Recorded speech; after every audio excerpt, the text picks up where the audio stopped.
नमस्कार, मैं राकेश जाहलचल आपको ले आया हूँ आज मुजफ्फरपुर के रेवा रोड में। ये एक जगह है गोल पोखर, जिसको गोल पोखर के नाम से जाना जाता है और ये गोल पोखर चौक के नाम से भी जाना जाता है। और इस नाम को बहुत दिनों से लोग जानते हैं, पर यहाँ पे एक अद्भुत करिश्मा होता है करीब 2-3 वर्षों से। और यहाँ पे बच्चे, छोटे छोटे बच्चे, नन्हे मुन्ने बच्चे मिलके गुफानुमा एक पंडाल का निर्माण कराते हैं जो वैष्णो देवी के तर्ज पे बनता है। तो इसमें माँ दुर्गा की पूजा होती है, स्थापना होती है और बड़े भाव से, श्रद्धा से लोग इसकी पूजा करते हैं। अभी इस बार एक नए अध्यक्ष का गठन किया गया है, नई कमेटी गठन की गई है। उसमें हमारे साथ अध्यक्ष और कोषाध्यक्ष जी बैठे हैं, तो जानते हैं उनसे कि इस बार का पूजा कैसा होगा। अध्यक्ष जी, सबसे पहले आप अपना नाम बताइए। मेरा नाम राजकिशोर शाह हुआ। राजकिशोर शाह। अच्छा, तो इस बार आप फर्स्ट टाइम अध्यक्ष बने? हाँ, सचिव बने हैं। सचिव हैं आप। तो यहाँ पे किस तरह से का पूजा मतलब होगा?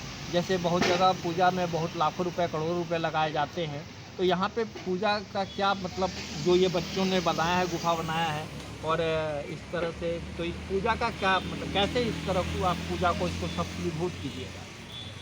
माता का इसमें है, माता का इसमें लाखों कीजिए, करोड़ कीजिए, मगर श्रद्धा भाव होना चाहिए।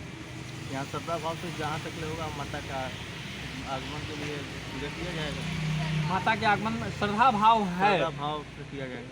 पैसा रहे ना रहे लेकिन हो जाएगा, है ना? जी। तो मानव जब जोड़ लगाता है, पत्थर भी पानी बन जाता है। और उन्होंने क्या कहा कि खम ठोक खेलता जब नर पर्वत के जाते पाँव खड़, कि किस तरह से पैसा से पूजा नहीं होता, भावनाओं से पूजा होता है। आप ये बताएंगे कि जो भावना है आपकी वो किस तरह की? बहुत जगह हम लोग पूजा देखते हैं, जैसे बोकारो में, दुर्गापुर में, भिलाई में, विशाखापट्टनम में, बहुत जगह हम लोगों ने पूजा देखा है। तो वहाँ पे पूजा कम और कुछ मनचले ज़्यादा हो जाते हैं। तो इस तरह का पूजा में आपके यहाँ कुछ ऐसा हरकत होता है क्या? ये तो हरकत करने के लिए तो बहुत लोग कर सकते हैं, मगर हम लोग अच्छा से व्यवस्था करके और अच्छे ढंग से किया जाएगा। कितने दिनों का पूजा होगा इस बार? 10 दिन का पूजा है। 10 दिन का पूजा है। और किस दिन मूर्ति का विसर्जन होगा? दशहरा के बाद विसर्जन होगा। दशहरा के बाद विसर्जन हो जाएगा, यानी 2 अक्टूबर को दशहरा है। तो 3 को अक्टूबर को आप लोग विसर्जन करेंगे, विसर्जन करेंगे। यहाँ पे कोई प्रथाएं भी हैं, जैसे कलश यात्रा, कन्या भोजन करना, तो वो सब भी करते हैं कि केवल पूजा ही होता है? नहीं, सब विधि के साथ होगा। सब विधि के साथ होगा। अच्छा, आप ये बताइए, आप कोषाध्यक्ष हैं संगठन के, तो कोष में अगर पैसा नहीं आए तो क्या करेंगे आप? अगर मान लीजिए कि किसी कारण से माँ का आशीर्वाद होता है तो आ ही जाता है, लेकिन कहीं ना कहीं थोड़े सा मिसअंडरस्टैंडिंग के कारण पैसा कम जाता है, तो वैसे स्थिति में आप क्या करेंगे?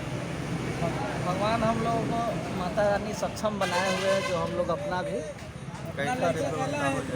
मैंने ईश्वर ने आपको सक्षम बनाया है कि अगर कहीं थोड़ा बहुत सबसे कमी आ पहली जाए। बात है कि हम लोग 2-3 गांव हैं, सब आदमी के सर्वसहमति से जो है ये पूजा होती है।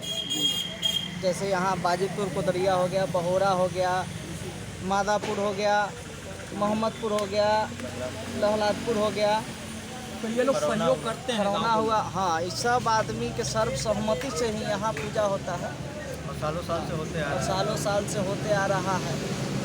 और हर बार व्यवस्थित ढंग से पूजा हो जाता है।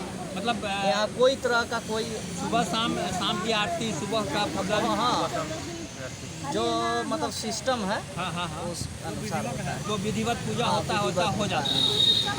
आप देख रहे थे, अभी मैं आपको उन कमेटी के सचिव से और कोषाध्यक्ष से मिलवाया कि किस तरह से ये लोग पूजा को अरेंजमेंट करते हैं और माँ दुर्गा की पूजा करते हैं। लेकिन आप जहाँ से भी देख रहे हो, अगर मुजफ्फरपुर के निवासी हैं, हाजीपुर, पटना के आसपास के निवासी हैं, तो एक बार यहाँ ज़रूर आइए और इस पूजा को देखिए, आपका मन प्रफुल्लित हो जाएगा। धन्यवाद, नमस्कार।